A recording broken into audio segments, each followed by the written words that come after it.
এখন চলছে ভুট্টা মৌসুম, তাই টাঙ্গাইলের মাঠ জুড়ে ছেয়ে আছে ভুট্টা আবাদে। সবুজ পাতার আড়ালে লুকিয়ে আছে মোচা, চারদিকে ছড়াচ্ছে ভুট্টার ঘ্রাণ।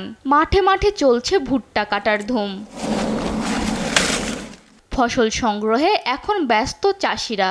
ভুট্টা কাটা, মাড়াই, শুকানো ও ঘরে তোলায় কাজ করছেন তারা।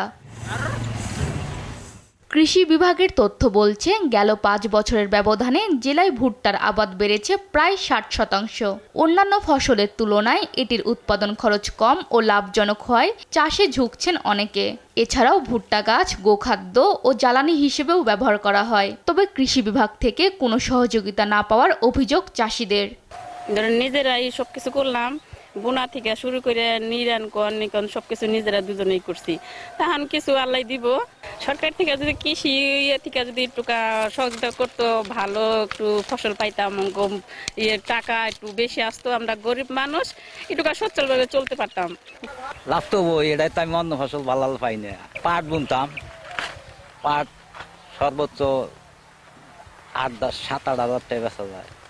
মনে করেন যে 150 মন ভুট্টা পাইছিলাম আর বছর, পয়সা পাইছি ভুট্টার দাম এই বেশি, ফলন বেশি, খরচা মনে করেন যত মনে করেন যে ফলন বেশি। বাঙ্গিয়ে চুগলা বাইছে হুকার দেই, হুকার দিয়ে গড়াই নেনে বেচা কিনি করি। আবাদ করছি এই 20% জায়গায় আমার খরচ গেছে 12,000 টাকা। তাতে অনুমানিক আমি ভুট্টা পাবো 18 মনের মতো, আনুমানিক তো 20-22 হাজার টাকার পাবো। যদিও চাষিদের অভিযোগ অস্বীকার করে কৃষি কর্মকর্তা বলছেন, জেলায় প্রায় 1,500 প্রান্তিক কৃষকদের প্রণোদনা দেওয়ার পাশাপাশি দেওয়া হয়েছে সার্বিক পরামর্শ।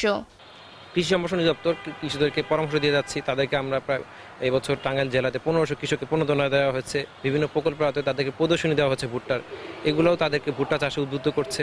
আমরা কৃষি অফিস থেকে তাদেরকে বিভিন্ন রোগ বালাই, পোকামাকড়, তার ভুট্টা যেই চাষাবাদের যে পুরো টাইমটা দিই, তাদেরকে বিভিন্ন পরামর্শ আমরা তাদেরকে দিয়ে যাচ্ছি। এদিকে অর্থনীতিবিদরা বলছেন, ভুট্টা চাষ বাড়লেও অন্যান্য ফসল উৎপাদনে তেমন কোনো ক্ষতি হবে না। উল্টো প্রান্তিক কৃষকদের আর্থসামাজিক অবস্থার উন্নতি হবে। নিম্ন আয়ের মানুষের যে চাহিদাগুলা, আমিষের চাহিদা এবং অন্যান্য চাহিদাও কিন্তু পূরণ করা যাচ্ছে।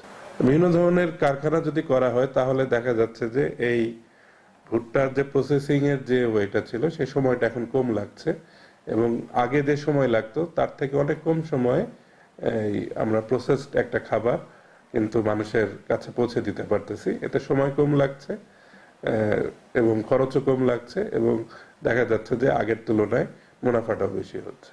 চলতি মৌসুমে জেলায় 22 কোহিনূর সহ বিভিন্ন জাতের ভুট্টার চাষ হয়েছে। নিউজ ডেস্ক, দেশ টিভি।